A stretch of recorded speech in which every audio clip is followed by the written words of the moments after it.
Makan nasi minum kopi dengan cerita di pagi hari. Nasi lemak kopi bersama kami teman realiti menghiburkan di Nasi lemak kopi Nasi lemak kopi Nasi lemak kopi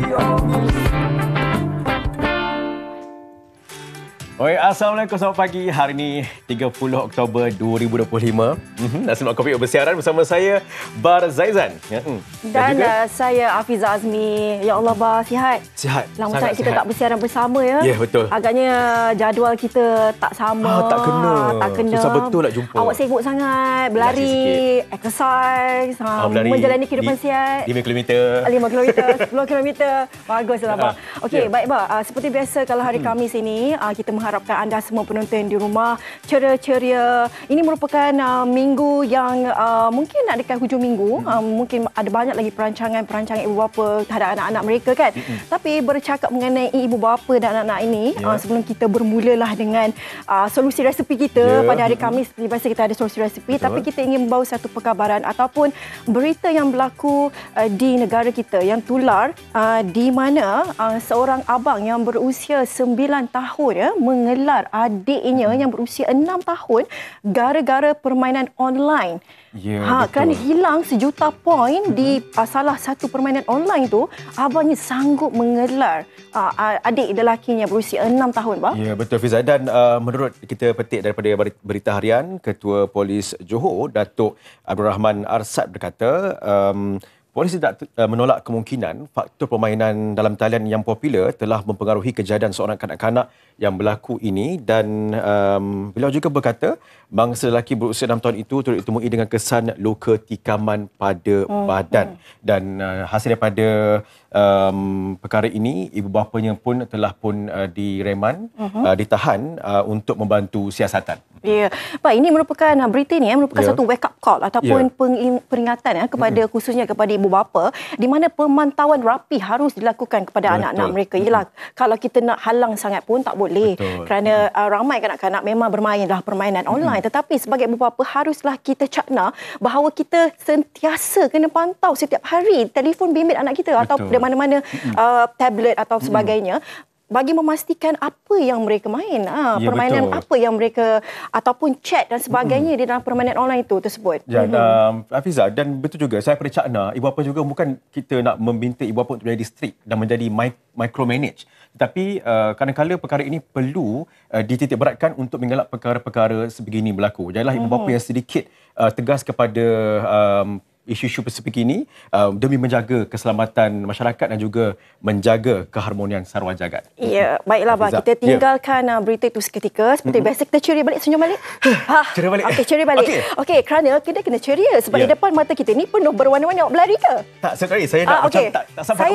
Awak tak sabar, saya pun tak sabar. Okey, saya nak tanyalah, Abang, kan. Seperti biasa, hari kami kita ada solusi resepi.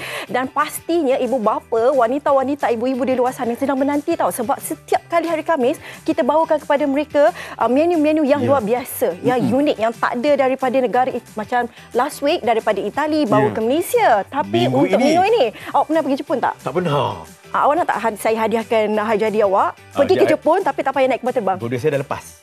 Bulan berapa? Bulan 4. Okey, lambat sangat. Okay, tak saya apa, merajuk. terima kasih. So sekarang ni kalau kita tak dapat pergi Jepun, kita bawa Jepun datang sini.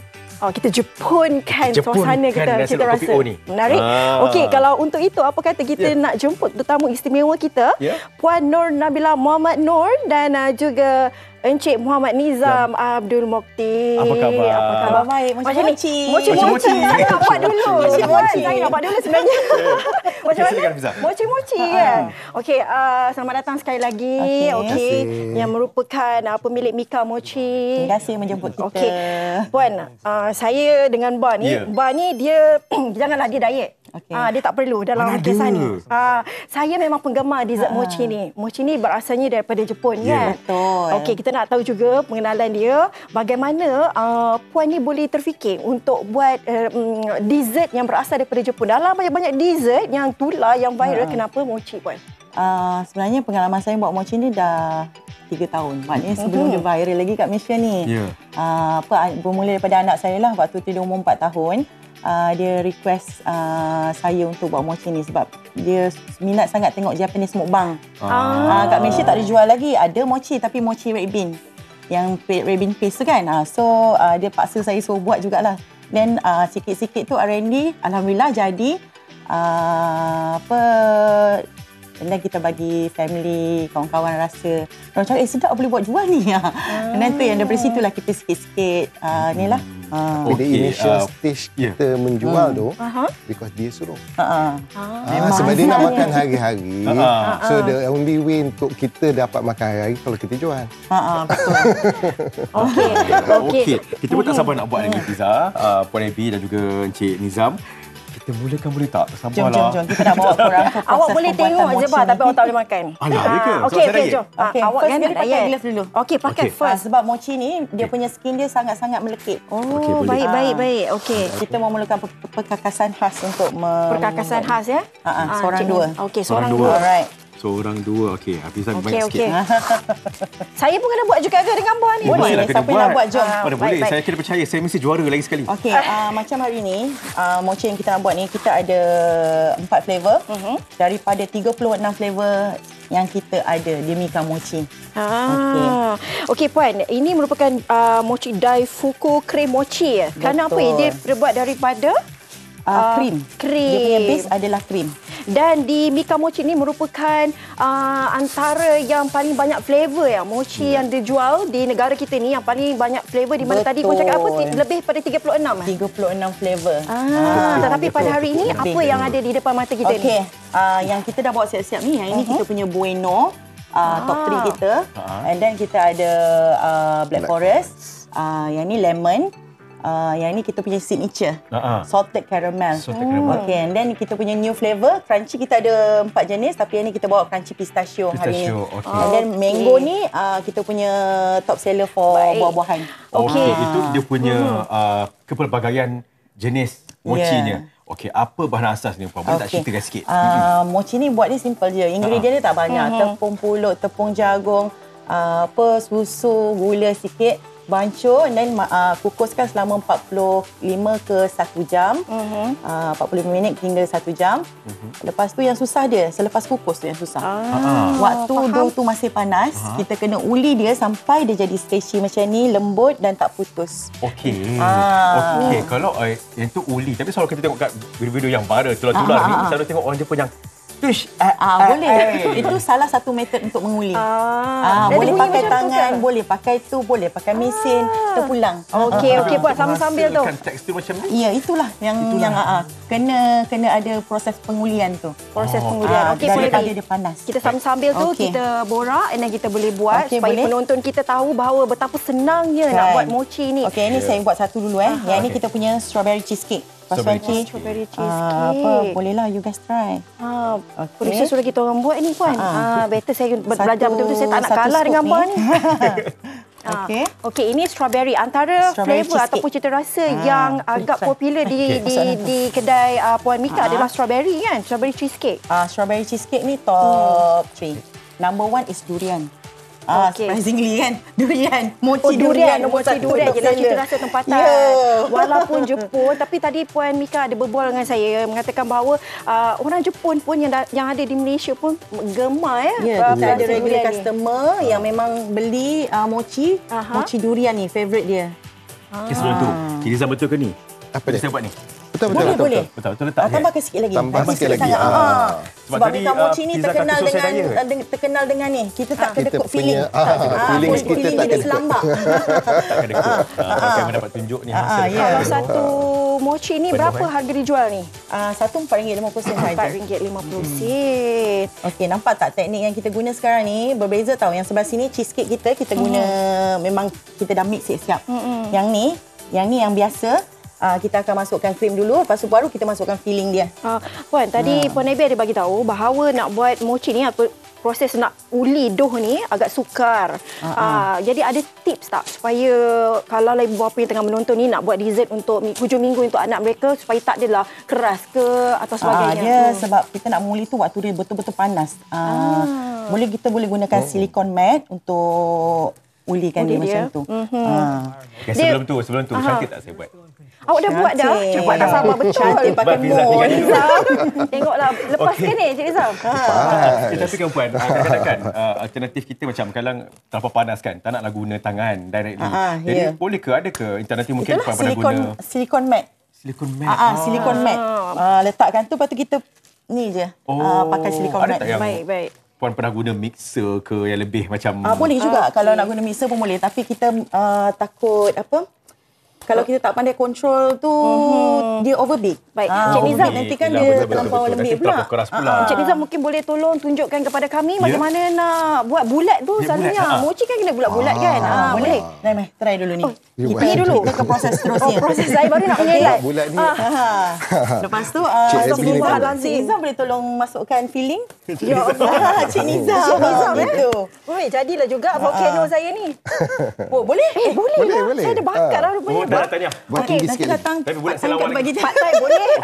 susah tau nak dapat orang yang boleh buat first time. Saya berendah diri je sebenarnya. Tinggikan sikit. Dia lagi nak masuk pistachio dalam tu. Okey, boleh.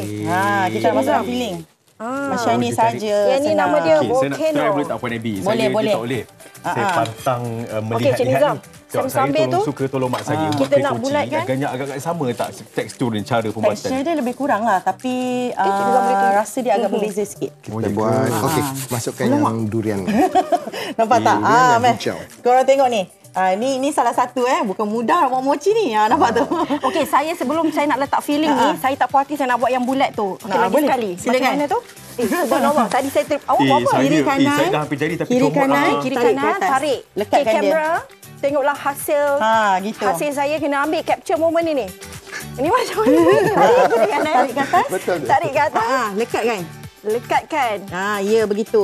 Ya. Lepas tu dah boleh angkat Ya Dah, dia. saya boleh Allah, jadi. ke tangan-tangan. Atas bawah pula. Atas bawah. Kenapa dia macam tak panjang? Puan Kak Abby. Approve. Okey, ambil saya kerja. Boleh. Saya akan percaya. Hafiza, apa jadi? Ya, diam. Tak apa. Saya mungkin saya department yang letak filling tu. Kan letak filling. Ini saya punya. Okey, awak tolong masukkan blueberry. Yes, itu yang saya boleh. Mana blueberry? Blueberry. Tak apa. Okey. Sekejap lagi. Okey. Okey. Okey. Dekat mana? Atas ni. Yang Satu warna scoop. biru. Satu Ah, scoop. satu scoop? Satu sudu. Satu sudu besar ni? Ya, satu sudu. Kita tak kedekut Kita tak filling. kedekut filling. Makan. Astagfirullah.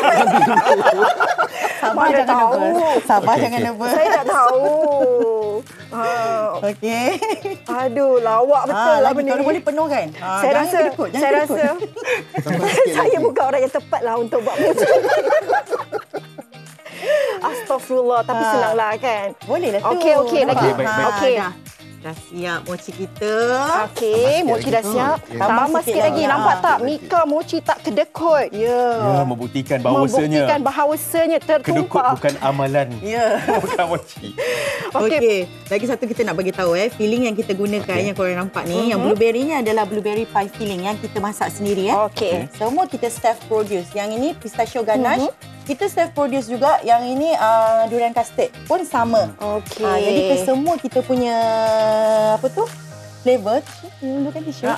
Semua kita punya flavor memang 100% kita self crafted. Puan, mestilah ada cabaran kan masa mula-mula nak buka mochi ni kan. Sebab tak semualah orang kita ni suka makan cita rasa Jepun ni. Ya, Jadi betul. macam mana Puan inovasikan rasa mochi ni ke cita rasa tempatan? Tak berapa nak ke cita rasa tempatan sangat. Aha. Cuma flavor je. Oh, Macam durian. durian. Kan? Betul-betul. Lepas tu Senang dulu je. kita ada ni. Okey. Apa tu flavor passion fruit. Passion Mesti saya bantu. Okey, Puan. Actually kita ada lebih Okey Puan, daripada sementara tu kan. 30 lebih. Okey, itu Kita ada segi dekat flavor. 50. Macam mana kita nak dapatkan mochi Puan ni? Okey, kita ada 2 pop-up bowl. Satu dekat Setia Alam dan satu lagi di section 7 Shah Alam. Kedua-dua tempat ni boleh waste Mika Mochi Setia Alam atau Mika Mochi Shah Alam. Buka pada jam berapa? 4:30 petang sampai sold out. Sampai sold out ada. Kalau sold out tu 1 jam dah sold out, tutup lah. Lepas Ya. sejam Okey, lah. jom kita Okey. So, yang ni nak Jom kita coating tengok macam mana? Okey. Secara Secara tapue kat situ. secara pantas dan tuntas secara ni kita. pantas. Let's go. Okey, jom Puan. Dia kalau nak kerja dengan kita dia kena laju sikit. Sebab Saya kerja laju. kita Saya laju. 45 minit dia orang boleh buat Laju lah. Okey. 30 biji. 30 biji. Okey, jom. Saya nak bantu ni macam mana? Ni biarkan di sini. Okey, Okey, tapi biar satu dulu. boleh saya beritahu lah Ambil Fiza. satu. Puan biar satu bagi. Kita tengok dia kan mochi-mochi ni nampak comel molek ni tak jadi nak diet kan. Tapi bila kita hidangkan di atas pinggan yang kaca opal ni. Orang kata berkaca opal Lenona, terus auto estetik dengan corak rekaannya sangat sweet sesuai dengan mochi kita. Sama-sama sweet gitu. Rasa macam vibe high tea di hotel 5 bintang. Yang pastinya saya memang tergiur daripada tadi. Saya tak sempat nak makan ni saya. Okey. Saya department ni ayat-ayat tepung. Saya QC. Saya yang tepung ni kita boleh guna tepung apa je starch. Kalau negara kita lebih mudah nak jumpa tepung jagung lah. Tepung jagung. Tepung starch. Kita boleh guna starch apa-apa sahaja. Okey, unit pembuatan cepat sikit dah berapa panjang ni? Unit pembuatan. Okey. Sabar tau. Unit pembuatan ni pun kena careful. Jadi dah boleh buat topping cantik. Buat topping. Okey, kita dah nak habis dah ni. Kita nak kesutukan masa. Okey, topping. Saya nak topping satu je. Topping. Dah siap topping. Mana topping saya? Tak boleh topping saya. Okey. Yang ni nak buat macam mana? Puan? Okey, zigzag. Ya Allah, saya tak patutlah pakai glove ni. Tengok ni. Astaghfirullahaladzim, susahnya. Abang, awak jangan duduk je kat situ. Dia melarikan diri. Dia kata dia tunggu makan je sebab tadi dia dah serik. Saya rasa cukup setakat ni je. Sebab nampak dekat situ. Kita repair. Okey, jadi apa yang kita boleh tunjukkan kepada penonton kita apa yang dah siap, Puan? Boleh, tak ada masalah. Okey. Apa yang dah siap. Inilah hasilnya. Itu walaupun macam ni Amazing Race. Okey. Pergi kamera sana. Okey, inilah hasil mochi yang kita buat hari ni. Hasil mochi saya pun ni. Campurlah 2 tangan. Tukang scoop memang marah. Okey. Boleh rasa ke tu? Boleh. Silakan. Okay. Siapa nak rasa? Baiklah, sebelum saya nak rasa hasil tangan saya dan juga bar. Okey, baiklah kita akan berehat seketika dan lepas ni ada banyak lagi pengisian untuk anda. Jangan ke mana-mana. Terima kasih sekali lagi kepada Puan Ebi dan juga Encik Nizam. Jangan lupa follow mikamochi.my. Apa lagi sama tak ini? Nak makan. Jom. Ini Nasi lemak kopi Nasi lemak kopi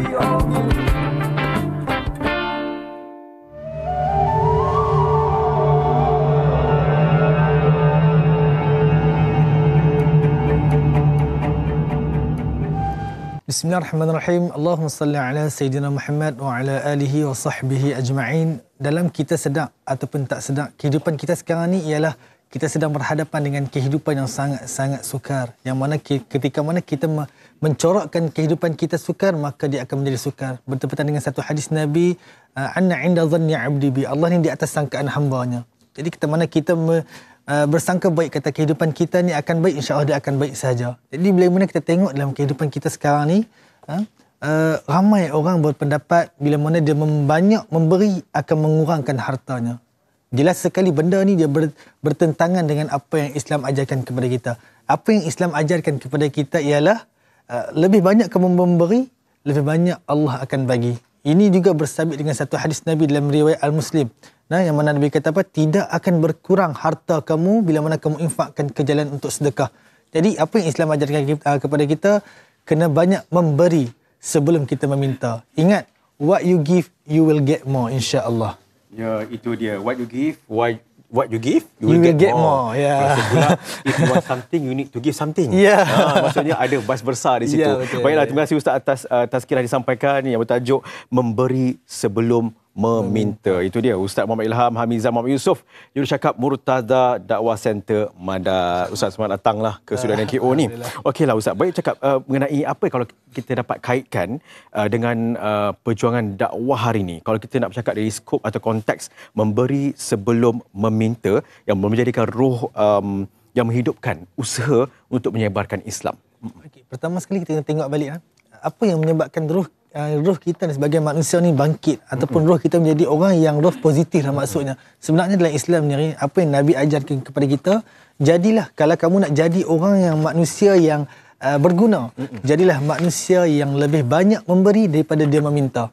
Kita kembali kepada zaman Nabi Muhammad sallallahu alaihi wasallam balik. Mana ketika zaman Nabi dulu kita tahu Nabi ni ni ialah kekasih Allah. Boleh sahaja dia Nabi nak kaya, tetapi Nabi bukanlah kepada gila kepada harta. Sebabkan dalam satu surah ketika mana Nabi berada di rumah, datang seorang pemuda Arab kepada Nabi. Dia meminta sedekah kepada Nabi. Ketika tu, waktu tu Nabi tak ada harta apa langsung. Nabi masuk ke dalam rumah, apa yang ada dalam rumah Nabi hanyalah ada beberapa ulas bawang sahaja. Jadi Nabi ambil dan Nabi bagi kepada dia sambil Nabi senyum. Dan Nabi berkata kat dia, janganlah kamu tengok pada nilai apa yang aku beri, tetapi inilah apa yang aku nak bagi, sedangkan apa yang aku ada, ini saja yang aku nak memberi. Jadi itu yang ruh, yang kalau kita nak menjadikan diri kita ni seorang yang positif, seorang yang bagus dalam bidang agama ataupun dalam bidang dakwah ni, sebenarnya kita kena banyak memberi daripada kita meminta. Sebab apa? Kita kena yakin. Kenapa kita perlu takut kepada miskin sedangkan kita hamba kepada Yang Maha Kaya? Ya, betul. Bila kita pegang kata-kata ni, jangan takut miskin. Sebab apa? Kita ni hamba kepada Sang Yang Maha Kaya. Allah itu sifatnya Ar-Razzaq, iaitu pemberi rezeki. Berilah. Kalau kita ada 50, kata orang kata, Ustaz, saya ni ada RM5 Ustaz, kalau saya sedekah kat masjid, saya nak balik naik motor nak berminyak RM3. Kalau kata tak ada, mengok tahu bahasa Kedah, bahasa lok-lak. Okey. Bahasa lok-lak lah. Kalau kata RM5 Ustaz, tapi nak juga bersedekah, pi jumpa tu orang tu bendahari ke apa, saya ada RM5, saya nak bersedekah. Bagi RM2, kita ambil RM3. Boleh tak, masalah. Yang penting kalau kata tak ada juga doa ataupun senyum, yang ni yang mahal. Kadang orang kita dia kata nak bersedekah ni boleh dengan duit RM1 saja. Sebenarnya bukan. Kita tengok balik Nabi ni role model kita ni. Nabi dia sangat banyak untuk memulakan senyuman kepada orang. Senyuman juga sebagai satu bentuk sedekah yang tak sengaja pun kadang-kadang kita jumpa orang tepi jalan, kita jumpa pakcik ke makcik yang duduk tepi jalan ataupun pengutip sampah ke apa, dia pun ni kerja yang mulia. Senyum kat dia tu dah dikira sebagai satu bentuk sedekah, insya-Allah. Yalah, betul. Kalau kita pergi kat Madat kan, nampak tabung, jangan senyum pula kat tabung tu. Senyum ni tanda sedekah, tak boleh macam tu. Okey, baiklah Ustaz, cakap mengenai Madat ini, Madat ni kita memang kenal lah Perkembangan Pesat menjadi satu sebuah institusi yang orang pandang tinggi, menjadi simbol kepada gerakan dakwah yang sangat progresif. Jadi bagaimana Ustaz melihat hala tuju Madat ni sendiri dalam membina kekuatan ummah? InsyaAllah. Pertamanya Madat ni, kita dah sekarang ni Madat dah beroperasi selama 7 tahun lah. Jadi dalam masa 7 tahun tu, kita punya matlamat dan visi utama kita ialah kita nak sampaikan manfaat ni kepada orang ramai. Sebab apa? Kita menguruskan orang ramai, orang wakaf, orang infak, dan kita nak benda tu secepat mungkin kita deliver kepada orang. Jadi kegunaan untuk orang ramai, manfaat untuk orang ramai. Jadi kenapa kalau tengok di Madat sekarang lah, kenapa kata Ustaz, kenapa di Madat setiap hari akan ada pembangunan yang baru? Sebab apa? Di Madat kita tak menyimpan duit orang. Itu polisi di Madat. Siapa yang menyumbang pada bulan 10, kita akan terus manfaatkan duit dia dalam bulan 10. Kalau kata bawa pergi Madat sekarang, pergi ke masjid, kalau kata kasut hilang, jangan risau bawa, kita ganti dengan kasut yang baru. Tapi ni bukan kasut RM2.9. Ini kasut yang memang harga yang kita beli dengan harga RM49 sebab nak bagi keselesaan. Jadi kenapa kita di Madat ni kita nak berkembang maju? Kenapa kita nak dia pembangunan dia bergerak dengan pantas? Sebab kita yakin bila mana kita ada tertubuhnya Madat ni pusat one stop center, pusat komuniti Islam one stop center, yang mana orang mai bukan sahaja untuk mai semayang. Kalau dia mai semayang, dia tengok kemudahan sekitar tu ada. Kita ada playground dalam masjid. Tak cukup dalam masjid Ustaz, nak main puas Ustaz, dalam masjid kena diam. Jangan rasa dalam masjid playground kita tu ada soundproof. Nanti bawa pergi main gelongsong tu menjerit pun insya-Allah tak dengar dekat luar. Okey, cantik. Jadi tak cukup, kita ada playground dekat luar juga. Okey Ustaz, bercakap mengenai sumbangan pula. Macam mana kita nak salurkan kepada Madat? Okey, insya-Allah. Pertamanya kalau buat sidang penonton Nasi Lemak Kopi O lah, pada pagi ni hari Khamis 30 Oktober. Yang mana kita berbaki lagi 2 bulan lah sebelum kita habiskan tahun 2025. Jadi yang nak bersama-sama dengan kami di Madat, untuk kata Ustaz, macam mana kami nak berkongsi rezeki Ustaz, nak infak dengan Madat, nak wakaf dengan Madat. Sekarang ni kita tengah buat satu kempen lah, iaitu kempen wakaf buat mak dan ayah. Boleh terus salurkan ke kita punya website rasmi, iaitu Madat Center, ataupun di QR code yang terpapar di skrin TV. Okey. Dan kata Ustaz, macam mana kalau kata kami ni nak sumbang tapi tak ada dari segi duit RM1 Ustaz, jangan risau, kongsi cerita berkaitan dengan Madat pun sudah memadai. Kalau kita ada grup WhatsApp, grup reunion apa lagi, grup sekolah dulu ke apa, kongsi cerita dengan Madat, insya-Allah.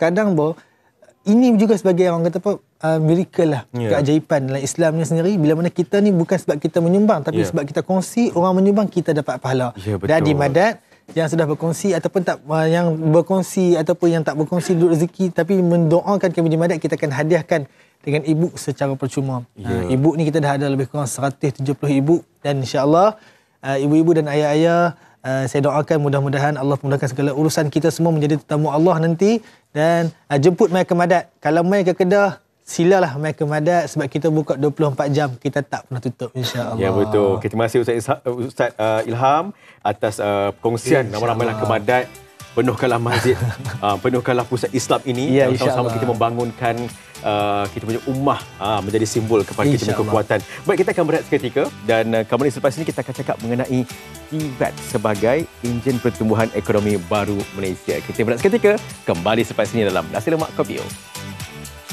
Nasi Lemak Kopi O. Nasi Lemak Kopi O. Baiklah, alhamdulillah sekali lagi kita bertemu dalam Nasi Lemak Kopi O. Terima kasih kerana terus setia bersama kami dalam Nasi Lemak Kopi O. Baiklah, bercakap mengenai Belanjawan 2026, pastinya tumpuan besar Kerajaan Madani baru-baru ini dalam memperkasakan sektor pendidikan dan latihan teknikal TVET. Dan ia bukan sahaja satu peruntukan besar ataupun masif peruntukan Kerajaan Madani kepada sektor pendidikan, tetapi ia juga memberi peluang kepada anak muda untuk lebih luas lagi memenuhi industri-industri. Baiklah, sebelum kita nak bercakap banyak mengenai TVET memacu pertumbuhan ekonomi, apa kata kita saksikan sedikit paparan ini untuk pengetahuan anda semua. Silakan.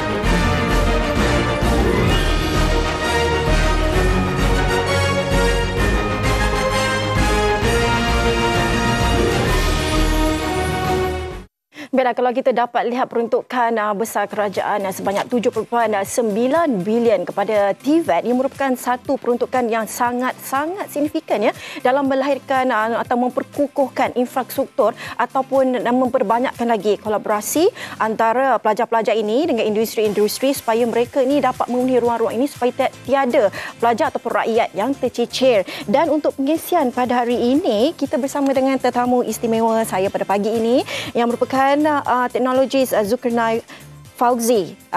Tuan Zulkarnain yang merupakan pengarah bahagian pendidikan dan latihan teknikal vocational Kementerian Pendidikan. Selamat datang Tuan. Ya, terima kasih.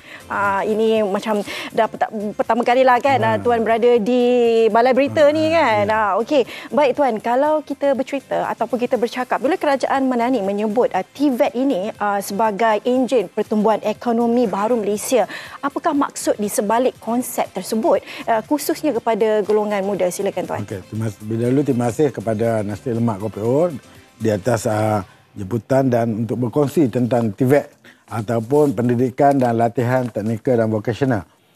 Kerajaan kalau kita lihat contohnya seperti sebuah kenderaan.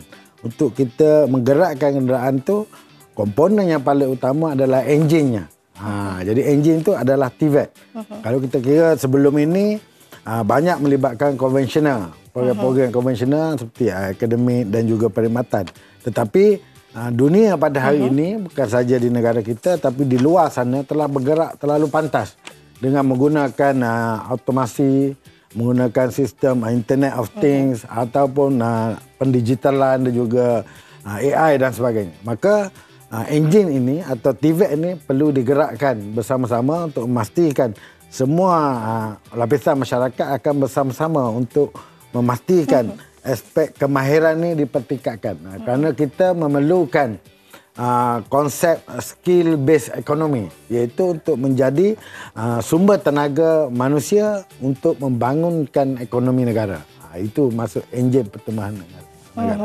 Baik Tuan, kalau kita bercakap mengenai anak muda ni, rata-rata daripada mereka ni menganggapkan bahawa kalau pergi ke TVET ni macam laluan pilihan B atau pilihan kedua. Tetapi sebenarnya peluang kerja berkemahiran tinggi ni dalam bidang komputer, teknologi AI dan sebagainya, ia kalau nak ikutkan gaji lebih tinggi kan. Jadi tuan boleh jelaskan pada anak muda yang mungkin menonton Nasi Lemak Kopi O pada hari ini, bagaimana nak ubah persepsi mereka ni tuan?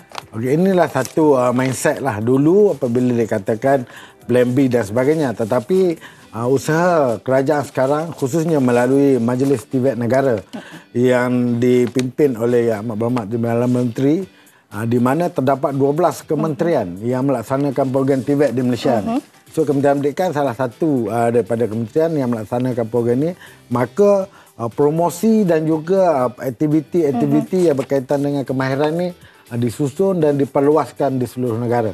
Contoh kami di bawah Kementerian Pendidikan, program promosi melalui program-program seperti KV Insani dan Masyarakat Madani, di mana kita bawa pelajar-pelajar kuali vocational ini keluar kepada masyarakat, tunjukkan kemahiran dan juga ilmu-ilmu yang dipelajari di kuali vocational supaya masyarakat nampak, sedar dan melihat bahawa program yang ada ini selari dengan keperluan industri pada masa ini dan akan datang. Sebab itulah kita libatkan industri bersama dengan pembelajaran di institusi TVET di bawah Kementerian Pendidikan. Tadi Ketuan ada memberitahu, memaklumkan bahawa kita nak bahawa industri-industri ini macam memandang pelajar-pelajar TVET ini kan. Dan untuk itu dalam belanjawan 2026 juga peruntukan besar diberikan sebanyak 7.9 bilion kepada TVET dan juga 4.5 juta untuk anak-anak tahfiz dan pondok untuk mempelajari AI, teknologi dan sebagainya. Jadi macam mana inisiatif ini dapat membantu menaik tarafkan pelajar-pelajar TVET ni supaya mereka ni kekal relevan dalam pasaran pekerjaan. Jadi untuk memastikan keboleh pasaran pelajar-pelajar atau anak-anak yang terlibat dengan TVET ini, maka aspek latihan kepada tenaga pengajar dan juga pembekalan peralatan-peralatan yang setanding dengan keperluan industri pada masa ini. Maknanya apa yang ada di industri kita sediakan juga di tempat latihan supaya dia selari. Dari segi keboleh pasaran untuk Kementerian Pendidikan lah, khususnya di kuali vocational, kami di kuali vocational kita ada 86 buah kuali vocational yang menawar ke peringkat sehingga peringkat diploma. Dari segi keboleh pasaran 3 tahun yang berturut-turut ni, graduan tahun 2021 kami ada 10,862 graduan. Jadi keboleh pasaran adalah 99.16%. Keboleh pasaran graduan 2022 9,505, keboleh pasaran adalah 99.38% dan graduan 2023 6,614, keboleh pasaran adalah 99.91%. Ini menunjukkan bahawa keboleh pasaran itu sendiri telah membuktikan bahawa pelajar-pelajar kita atau anak-anak yang terlibat dengan TVET ini telah diterima baik oleh pihak industri. Dan ini memberi keyakinan yang cukup tinggilah kepada masyarakat untuk menghantar anak-anak untuk mengikuti pendidikan TVET. Baik, kalau bercakap secara ringkas Tuan, mengenai harapan bahawa sekarang ini kalau kita tengok dunia ataupun negara dah menuju kepada teknologi, kepada otomasi, AI dan sebagainya. Jadi bagaimana Tuan melihat ini dapat memberi jaminan kepada pelajar-pelajar TVET ini untuk menceburi bidang-bidang teknologi dan AI ini sendiri? Okay. Tuan. Kalau kita lihat zaman ini dan akan datang, penggunaan AI, teknologi, Internet of Things, otomasi dan sebagainya, kita lihat kepada perkembangan dunia pada masa ini melalui World Economic Forum menyatakan bahawa dalam tempoh 5 tahun ini mendatang ini terdapat 5 jenis bidang yang akan berkembang dengan pesat, iaitu yang pekerjaan yang melibatkan penggunaan AI, pekerjaan yang melibatkan penggunaan mesin, pekerjaan yang juga melibatkan bidang pertanian, kita menggunakan smart farming atau pertanian pintar, dan bidang pekerjaan yang melibatkan tenaga yang boleh diperbaharui dan juga penjagaan kesihatan. Jadi ini bidang yang berkembang dengan pesat. Jadi ini selari dengan keperluan TVET yang kita belajar pada hari ini. Sebab itulah bidang-bidang yang ada di TVET ini kita pastikan tenaga pengajar dilatih di bidang otomasi, AI, pendigitalan dan sebagainya, dan kita juga perlukan kerjasama dengan industri. Sebab itulah supaya penyelarasan dan juga apa yang kita pelajari ini akan menepati kehendak industri. Maknanya kolaborasi antara TVET, pelajar TVET dan juga industri sangat penting dan di mana dan memastikan bahawa setiap rakyat tidak tertinggal. Sama ada lepasan ataupun graduan, mereka dapat mempunyai masa depan yang lebih cemerlang. Dan kita mengharapkan Tuan, bahawa inisiatif kerajaan Madani berterusan ini dapat lagi memperkukuhkan tenaga-tenaga mahir ini dalam melahirkan ekonomi yang lebih kompeten dan juga ekonomi mampan. Baik, terima kasih sekali lagi kepada Teknologi Zulkarnain Fauzi atas perkongsian tersebut yang merupakan pengarah bahagian pendidikan dan latihan teknikal vocational Kementerian Pendidikan. Baik, terima kasih sekali lagi Tuan. Baik, kita akan berehat seketika, lepasnya ada banyak lagi pengisiannya bersama dengan BAS kejap lagi, tapi kita berehat seketika. Nasi lemak kopi Nasi lemak kopi Baiklah, alhamdulillah kembali semula dalam Nasi Lemak Kopi dan kali ini kita bercakap mengenai Masjid Al-Hasan Kampung Berhala Gantang. Dan bersama jurucakapnya Dai Izhar Nazri. Okey, apa khabar Dai? Selamat datang ke studio NKO. Alhamdulillah, apa sihat? Alhamdulillah, super sihat. Tadi saya tengok mochi tadi. Terus sihat saya. Okey, baiklah Dai, cakap mengenai Masjid Al-Hasan Kampung Berhala Gantang. Nama dah A. Ya, nama dia, pencenamaan dia memang A. Jadi orang lebih tahulah, penonton-penonton Nasi Lemak Kopi kita ni nak tahu lebih rapat dan dekat lagi mengenai Masjid Al-Hasan Kampung Berhala Gantang ni. Boleh tak kiranya Dai kongsikan sikit lebih lanjut yang dikabarkan kini Masjid Al-Hasan ni sedang memerlukan sumbangan daripada kita semua. Okey, bismillahirrahmanirrahim. Assalamualaikum warahmatullahi wabarakatuh. Pada tuan-tuan perempuan sedang menonton, hari ini kita nak cerita pasal Masjid Al-Hasan yang bertempat di Pahang. Dan Masjid Al-Hasan ni, Mbak dan juga para penonton, usianya setelah pun kurang lebih 100 tahun. Jadi bila satu bangunan tu usia dia 100 tahun, dan of course lah akan ada keuzuran dari segi fasiliti, kemudahan, kan, bahan binaan dan sebagainya. Dan ditambah pula masjid ni semenjak tahun 2000 telah mengalami banjir, tenggelam dengan banjir 7 kali dah. 7 kali. Jadi macam banjir elok balik, banjir baiki balik. Jadi baiki dekat sini sikit, baiki kat sana sikit. End up masjid ni tak boleh lagi untuk kita gunakan fasiliti secara sempurna untuk menampung keperluan penduduk-penduduk dekat sana. Jadi sebab tu kenapa inisiatif kita, kempen kita pada hari ini adalah untuk membina masjid yang baru. Sebab kita kena tahu, kalau kita nak repair, kos lebih tinggi. Jadi berbanding dengan kita nak buat baru masjid tu, masih lagi masjid yang sama, tapi dan juga lokasi yang dekat berhampiran dengan situ, sebab kita dapat tanah daripada Masjid Agama Islam dan Adat Melayu Pahang, bagi satu tanah untuk dibina Masjid Al-Hasan. Disebabkan oleh masjid ni kerap dilanda dengan banjir, kan. Jadi sebab lokasi dia pun betul dekat-dekat tepi dengan Sungai Pahang. Jadi memang make sense lah kenapa dia banjir. Betul. Okey, masjid yang kita nak bina yang terbaru ni, masjid ini akan dibina, dia punya posisi ataupun ketinggian dia 13 kaki. Lebih tinggi? Lebih tinggi, 13 kaki. Dia akan dinaikkan. Ya, sebab sekarang kalau tuan-tuan tengok dekat TV sekarang ni, ini keadaan sekarang. Masjid Al-Hasan. Kalau dah banjir 7 kali, usia pun dah 100 tahun, memang logik lah macam ni. Dan kos semakin meningkat kalau kita nak maintain masjid ini. Jadi sebab tu masjid yang terbaru yang kita bakal bina ni, masjid yang tinggi 13 kaki, dah dinamakan sebagai Masjid Anti Banjir. Masjid anti banjir. Anti banjir. Maknanya andai berlaku banjir lagi sekali, insya-Allah masih lagi boleh tampung. Maknanya penduduk-penduduk kat sana tidak yang duduk di masjid, fasiliti masjid tu masih boleh dipelihara dan dijaga dengan baiklah. Jadi sebab itulah kenapa hari ini kempen kita untuk nak ajak lebih ramai lagi membantu untuk membangunkan masjid yang terbaru. Persoalannya adalah masjid ni kat mana pula? Memang betul-betul dia punya lokasi di hadapan tapak yang asal. Dan memang tepi jalan, mudah untuk akses penduduk-penduduk ni untuk pergi ke masjid tersebut. Ya, betul. Itu 100 tahun Dai. Kita yang umur 30 tahun pun sikit tinggal saya kaki, betul tak? Jadi logiklah untuk 100 tahun masjid ini kita perlukan sumbangan yang banyak untuk membina yang baru. Dan berdasarkan situasi yang Dai bentangkan tadi, memang sangat-sangat bagi saya dalam kategori yang sangat-sangat perlukan masjid yang barulah, tapak yang baru. Baiklah Dai, bercakap mengenai perkembangan Masjid Al-Hasan ini sendiri, bagaimana dari segi kutipan dana bagi pembinaan Masjid Al-Hasan ini sendiri?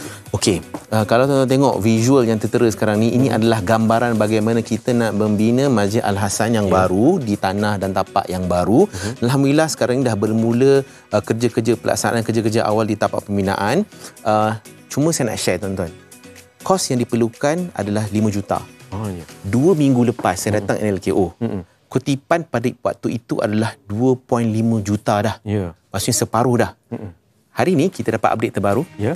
Kita telah pun mengumpulkan 3.1 juta dah. Alhamdulillah. Jadi kita perlukan lagi 1.9 juta lagi. Sikit lagi tuan-tuan perempuan untuk kita dapat membina masjid yang boleh memudahkan penduduk-penduduk di sini di kampung Berhala Gantang ni untuk menunaikan ibadah dengan sempurna, sebab kalau terbinanya masjid ini dia dapat menampung kurang lebih 1,000 jemaah dalam satu masa. Dan boleh ada ruang untuk mereka ni buat kuliah-kuliah agama, ada aktiviti-aktiviti kemasyarakatan dan memudahkan untuk masyarakat ni boleh berkumpul dan boleh bermuamalat untuk bersilaturahim. Jadi saya ingat pagi ni kalau kita ada ruang dan peluang dan ada keizinan, Allah izinkan kita tengok pasal masjid ni, mungkin ada reason kenapa. Salah satunya adalah untuk kita nak ada contribution pada masjid. Betul. Sumbangan. Meremang saya dengar ni. Alhamdulillah di atas kutipan yang diperoleh.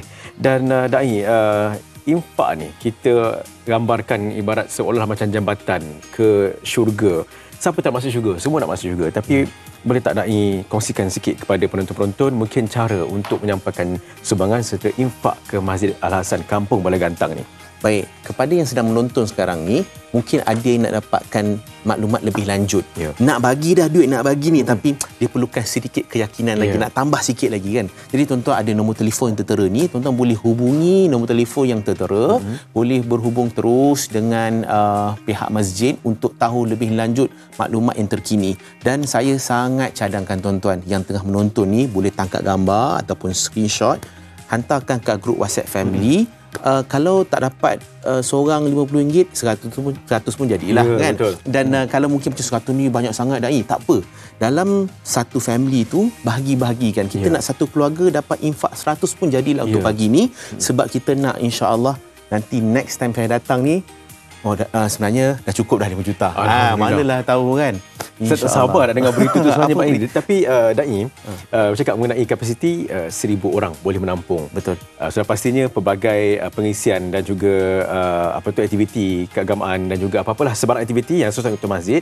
Dan mungkin apa pesanan kepada penonton-penonton luar sana yang mungkin ialah tadi kita ada rasa macam nanti nak bagi tak nak duit ni, tapi berikan sedikit ucapan yang mungkin penonton yang nak ingin menyampaikan sumbangan kepada masjid. Nanti masjid dah siap dan tuan-tuan sumbang pagi ni. Setiap sujud-sujud jemaah dalam masjid ni, setiap air mata yang berguguran, air mata taubat mereka ni, setiap doa-doa yang dilangitkan ini, semuanya ada kira-kira di sisi Allah untuk kita yang menyumbang pagi ni. So tak ada benda yang sia-sia pun. Mungkin kita tak sempat sampai ke masjid tu untuk semayang. Ya, betul. Tapi pahalanya dah ada untuk kita. Masya-Allah. Sebab betul. Baiklah Dai. Itu dia sikit perkembangan dari Masjid Al-Hasan Kampung Balai Gantang oleh jurucakapnya iaitu Dai Izan Nazri. Terima kasih Dai atas perkembangan dan sedikit titik bicara. Kita akan terus bersama dengan Fiza Dai. Tadi katanya dia tak boleh nak buat mochi. Tapi kali ini dia nak belajar masak pula. Kita akan bersama dengan Fiza. Silakan Fiza.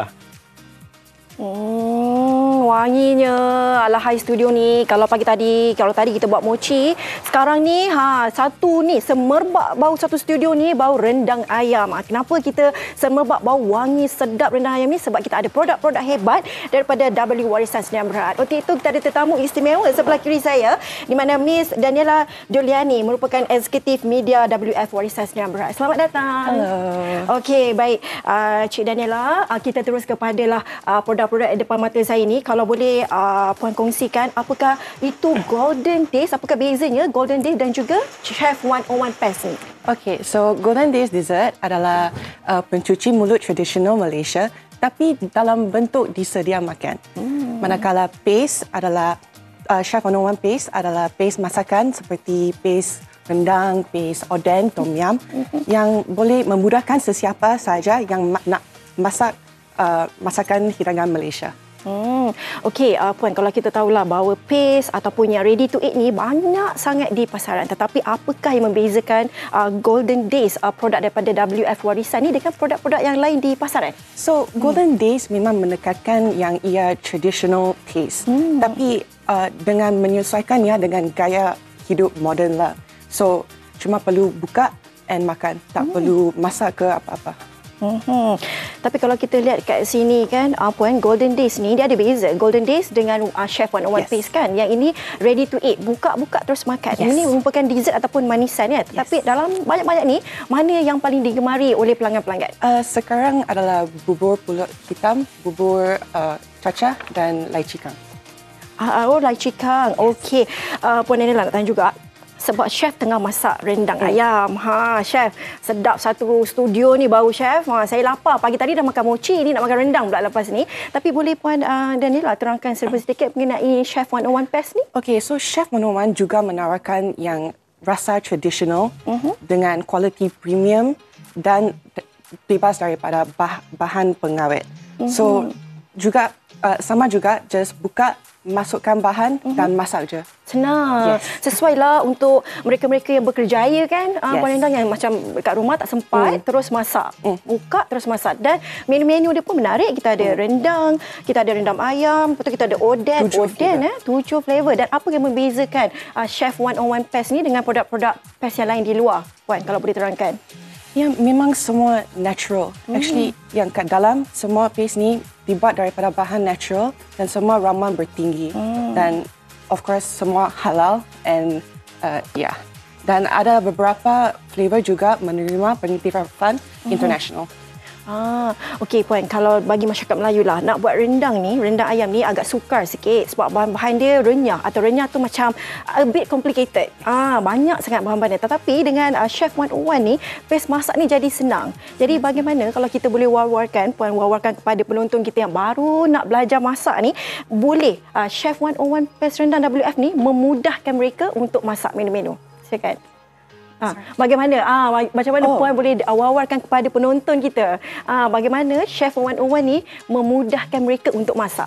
Sebab tak perlu apa-apa lagi actually, just perlu paste ini, buka saja, masuk ke dalam pan apa-apa dan just masak je. Mana yang paling flavor yang paling digemari? Sekarang rendang dengan oden, sebab oden kan kat Family Mart pun ada, tapi sekarang boleh buat sendiri.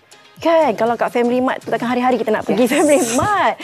Okey, apakah perancangan seterusnya untuk Golden Days dan juga Chef 101 Pace ni kalau Puan boleh kongsikan? So, dalam masa terdekat ini kita akan berada di Penang, Batu Kawan untuk Carnival Jom Heboh pada 7 hari bulan sampai 9 hari bulan. So, bolehlah singgah booth kita, ada sampel sikit untuk paste dan dessert juga. Paste dan juga dessert. Dessert pun kita ada berapa tadi? 7 jenis. 8. Kalau Chef 101, 7. Okey, tapi kalau kita tengok anak-anak kita kat rumah, kalau pedas, dia ada rasa pedas ke ataupun kalau oden lah. Oden ni yang bukan yang flavor yang pedas lah. Mungkin yang kurang. More sour. Memang macam oden. Kita ada asam pedas tuan-tuan dan puan-puan. Kita ada tom yum, kegemaran saya. Dia macam fusion. Dia semua ada daripada Malaysia, daripada Jepun punya, Thailand pun ada. Dia combine. Bagi mereka yang suka masakan Thailand rasa, boleh pergi ke tom yum, betul tak Puan? Kalau mereka yang suka Korea ke Jepun, boleh try oden. Kalau mereka yang memang penggemar masakan Melayu, boleh cuba rendang. Chef, daripada tadi Chef masak ni gulai hidang kat Kimi lah nanti kami kat sini satu ni semerbak sangat ni bau. Kerana dengan pace Chef 101 daripada WF Warisan ni, masak tu dia jadi senang. Maknanya kalau ibu-ibu yang kat luar sana nak buat rendang, jangan tunggu hari raya je kan Puan Daniela. Kadang-kadang orang Melayu hari festival ataupun perayaan-perayaan je yang nak masak rendang, masak asam pedas. Tapi ni tak payah. Hari-hari biasa balik kerja, sekarang petang ni untuk menu makan malam pun boleh juga. Okey, kalau apa kata-kata akhir, kalau ada Puan Daniela ada kata-kata akhir kepada penonton? Tengok 6 minit dah habis dah. 6 minit dah habis, dah siap, dah boleh makan begitu saja. Ada rendang dah 6 minit. Rendang dah siap, nak boleh makan terus. Okey, mungkin Puan sekali lagi bagaimana mereka nak dapatkan produk-produk WF Warisan kepada penonton kami, silakan. Dua-dua produk ada di Aeon, ada di semua kedai runcit di KL juga, Penang pun ada, Aeon Big ada, Aeon ada, Bila-Bila Mak pun ada. seluruh Malaysia lah ada. Wah, seluruh Malaysia ada tu. Terutamanya kepada mereka yang di luar sana terfikir nak masak menu apa hari ni. Kalau hujung minggu boleh masak mochi sebab tadi kita buat mochi. Kalau malam ni menu makan malam boleh terus dapatkan chef on one pace ni. Kita boleh masak rendang, boleh masak oden ataupun boleh masak asam pedas ataupun tom yum. Dan dessert ada. Dessert. Selain daripada mochi kita juga ada dessert. Dah makan makanan berat kita ada dessert juga. Kalau dessert ni kita ada bubur, kita ada lychee kang, bubur kacang hijau. Semuanya saya favorite ni. Macam mana ini buka terus makan lah pun? Ya. Senang. Kalau nak heat up ataupun pun boleh lah. Lengkap menu tu. Rendang 6 minit settle. 6 minit je tau. Dah terus sediakan kepada keluarga dan boleh juga ambil terus pencuci mulut. Baik, terima kasih sekali lagi kepada Puan Daniela Joliani merupakan eksekutif media WF Warisan Sdn Bhd atas perkongsian. Lepas ni saya cuba rendang ni. Okey, baik. Saya kira Ba ada sedikit perkongsian kepada anda. Silakan Ba. Apa perkongsian itu? Okey, jadinya siapa yang terlepas untuk melihat kepayahan dan kesusahan saya dan juga Hafiza tadi untuk menggentil mochi sehinggalah jadi. Sampailah kita tadi belajar macam mana untuk menggunakan masangan yang pantas 6 minit berjaya rendang. Kita boleh Hafiza, apa lagi? Itu makna saya. Oh, dah. Awak dah habis berkongsi? Dah hujung-hujung dah. Tapi kalau siapa terlepas dari Hafiza, kita boleh saksikan di aplikasi. Ditonton. Serendah RM9.90 sahaja. Jadi baik, esok kita ada apa? Esok kita ada perkongsian mengenai dalam segmen Nur, iaitu Tadabbur Surah At-Tahrim. Menariknya, kalau anda semua tahu, Surah At-Tahrim ini merupakan surah yang mengisahkan isteri Fir'aun, iaitu Asiah, di mana kesabaran Asiah ni sebagai figura di antara 4 bidadari syurga yang menjadi penghulu kepada bidadari syurga. Di sana Allah menjanjikan bahawa ketabahan dan ketaatan dia, walaupun dia dapat suami yang zalim, yang kejam, tetapi disebabkan ketaatan dia dan keimanan, ketakwaan dia kepada Allah SWT, maka Asiah ni bersabar.